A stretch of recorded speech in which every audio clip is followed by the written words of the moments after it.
Adom TV so Adom TV so bedwendwuma die so dia o kansi ho sempa isa kana no penso ja medindi Enoch Kwasi Wolanyo Wallace agudie catch back pe the only nomenclature the professor's degree in sports the Alregina Wallace the nation's presenter and mesin kunyana me kwantin kwadin small do isa kana no penso e Ghana agudie ejao one expert I've always told you that betting there is better than sakawa we try to be for din be for intim so abusuan de Japanese siska ja kokko ejawa obetun tabiri akonane na afo de keto akwaje kese na mu bet with money that you can afford to lose sika ira nya ya no eno and the twa bet je fast message do tashwi infections do gonorrhea syphilis candidiasis white vita na so deep one achwa on set me catch for CB betin aboa aprapra hrawa ho amo etia di nchina che bomoden da koyeba shops na pharmaceutical shops in them sabetia catch fast wato aboa mo pomodon sem so etia to ye sedimo gel and roll on your ultimate pain relieving gel for a pampa so kopimo na ase no baby ya di obi ani tu ase yi firi on eboa ema niama etia koye de ma ashama no me market on sabetia kabitema so enye na ohokra obetia from se utu akoto ana se oto de ye ho no 0208219129 na on sedimo gel and roll on yentwetwe nkomo yenhwemwa ema niama entwetwe infama o madama o na etechira boa ema na no penso dia o kansi un sempa nsaka etimi ejao a journey of 1,000 kilometers begins from very first step yensha se MFF UEFA Champions League and matches no 8 years to us na hwemu a Chelsea etan say ema Real Madrid etwemeka minu entiante Napoli enso ni AC Milan ebo 1-1 elma kensin boni akoma hwese na kensin sikoso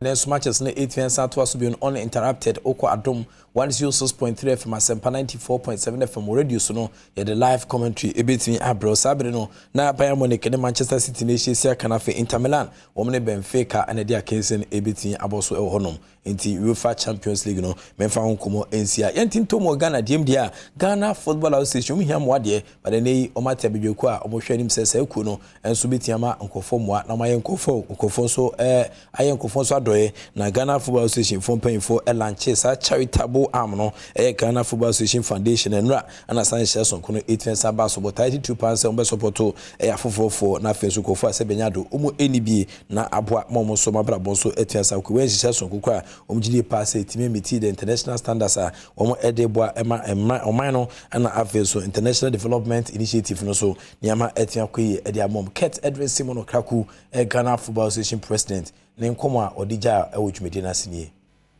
Our vision is to be the best football for good association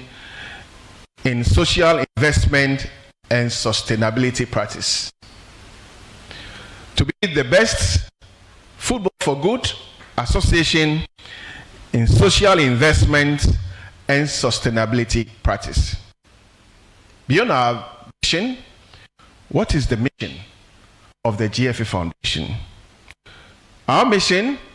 is to positively impact the lives of people through the support for national and international development initiatives and goals. Hashtag GFA Cares.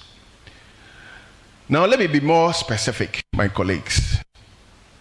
What are some of our objectives?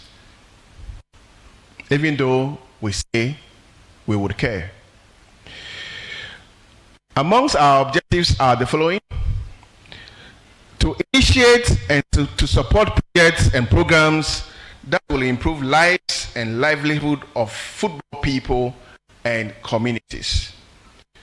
To use football and its outcomes to effect behavioral change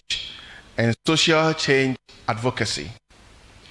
To improve the quality of lives of people through appropriate interventions in communities in Ghana and perhaps beyond. 3, to promote football values and teamwork among staff of the FA, our regional football associations, through an employee volunteer program. We call it the EVP program. And most importantly, to ensure all GFA work processes, centers, activities, projects, and programs adhere to globally acceptable or accepted sustainability concept of reducing waste, safeguarding the environment, and using natural resources respectively or responsibly. Hashtag GFA Cares. Our foundation will adopt a strategic CSR policy where the business of football aligns with social value. We are going to operate within 5 thematic or focus areas, and these areas are summarized under the acronym CARES, C-A-R-E-S. I'm sure you want to know what are the 4 or 5 focus areas. The GFA Foundation will be looking at community development, and here the focus will be on health and education. We will also be looking at providing assistance to underprivileged people and groups, and here we'll be looking at donation. Tinese Ghana Football Association President Ketedrin Simon Okraku and attending cancer GFA Foundation no lunch no or then sankumo 8 mom chese omo boafo frofo efe na nkasa hiamwa esin obia hwe clubs no dia mo charitable organizations ni obia na so ni efe ne se watram edeni echire be fofo ntibere se na nema besi akọ e dia massa project win so but the emra the national under 17 team and they come under 16 the Black Satellite of Ghana na almost kopie mu ewo Serbia omode omo final game 8 times so Switzerland ko ba so mu twa Switzerland 4-3-2 enra anasakins kese ni 8 esa top fema ene ukuma na se UEFA under 16 development tournament it me ba so Serbia no Ghana under 16 mante no omo ana champions Starlight of Ghana omakensi omo de kopim so Serbia UEFA under 16 tournament no Endra no mode ni nyina abawe a akense etwato no omo ne Switzerland de boss we ko wiase na Ghana mamu an adinku ni mekamiensa ya Switzerland foi atemu mienu akense ni nyina ahyase wabra o my Ghana ebra di kan wo kire Serbia ebo ne kai nan ya wontumi ante de toso mienu no wo kire o my cross Spain ebo ne kamiensa na otemu mienu a enra de etwato no pinifo twa kankori to wono mu ago pramakese da ho no omo to nsare from my Ghana Wabachiri Switzerland eya omo ho adwuma coach Karim Zito oyi kire se goals ahodo edu ena ne mrante ne hye ya ama ahodo no so hye nan etia wo enti akensi atudwa obi man so Serbia no UEFA na 16 tournament o my kronkron Ghana ya na 17 ne kire se memo ni mu fi hye dunson o magikru asi o mo sere so a ye hwe ne mu se na watwe mu o matina wie mu hye ma pie kutuka ye mi ngina be na akohia won enafia ho sese na toa so the competitions ahodo bi aka no ememo yi ade omo ho agim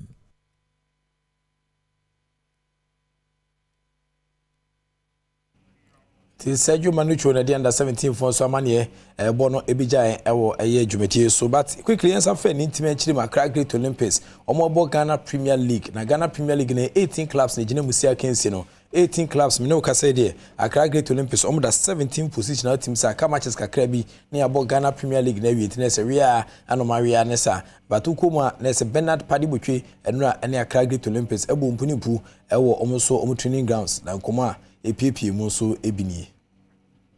PM like McDown Park and Accra Great Olympics they won training so omoto efi hanom akosuga kope na eno ama mentim ho asikakra PM omone supporters no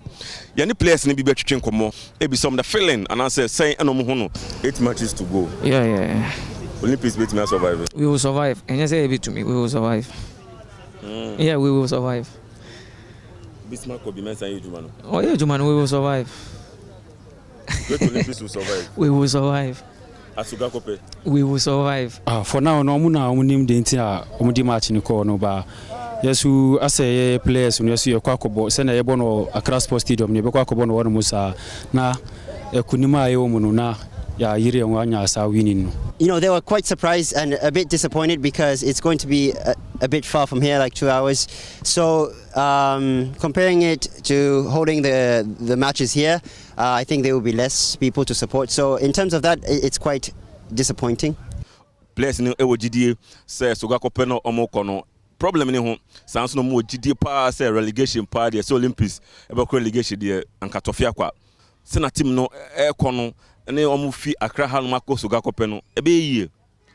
ti Accra Great Olympics ene nra Bernard Paddy Botwe me wo fasini pompa okopiem ho a wone eye players bi twetwen komom chese relegation de tofia kwanya de betia ba so ede amom afa ma metenton se fufuru mu dia na president of the Ghana Tennis Federation Isaac Abuajidua enso esra ban se fisa bre kodi o manani nku agudi ahodo aka wa Ghana no omo fomani kire fa ko sa isa se fa ko aseta charges na ne abepiem kran se omo ehwe nim se kwan bia so no supporter na edema other disciplines e feel say hu hia wa Ghana no ye fa sa support ni bi so e ma omo so sani ebeye ne tennis ebesen gina na so o my Ghana mu ha na afa no ntoma pafira nti Ghana Tennis Federation womo tibrekese owura Isaac Abuachi dua dodo na afa no abe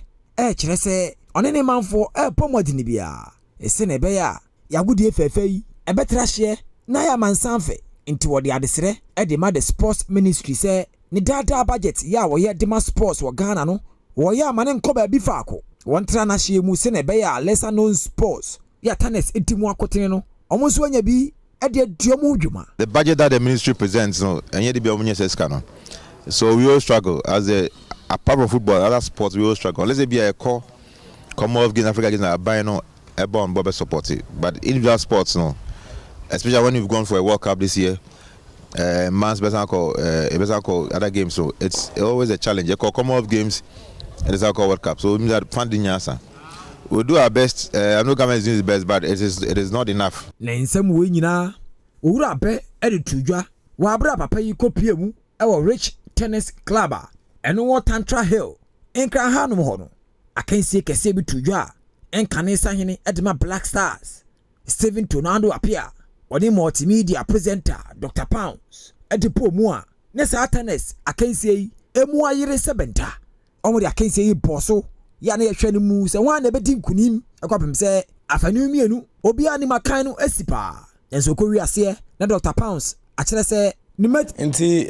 tennis and I'll tell Komoka Krano, it's we president of the Ghana Tennis Federation Isaac Buachibia, and also Eden and Komo 8 years I just said, and we'll be a buying a why I said the boy a sports I would do a canosono, or more share some between the bois. We do see another mother was say 1x bet, say betting there and 1x bet, but more than that, we trying to be forbidden before trying to come be in Kumasa Manum. Jeff fast message that she infection said do gonorrhea, syphilis, candidiasis, wife, vita, and so deep one kawa, on said to make a Jeff Fasibia, a bit young boy, proper Ravano bomb waiting in Chinache, wherever shops from cigar shops, Musupe, Jeff fast mixture, and no any do a bit young boy, Nafi, send more gel and roll on your ultimate pain relieving gel, and also call a shaman me market and Sabe cabin face with Temanso, and yana hokra, bit young from so to be a cotton as a auto, now they are hono, 020-821-9129. Now on the Sedimo gel and roll on. Yan train komo we mu adama ana mo touch the boy men no penso dia o kensi unsempa en sakan no etimi ejao within the Enoch Kwesi Wolanyo Walasa good catch back open am of course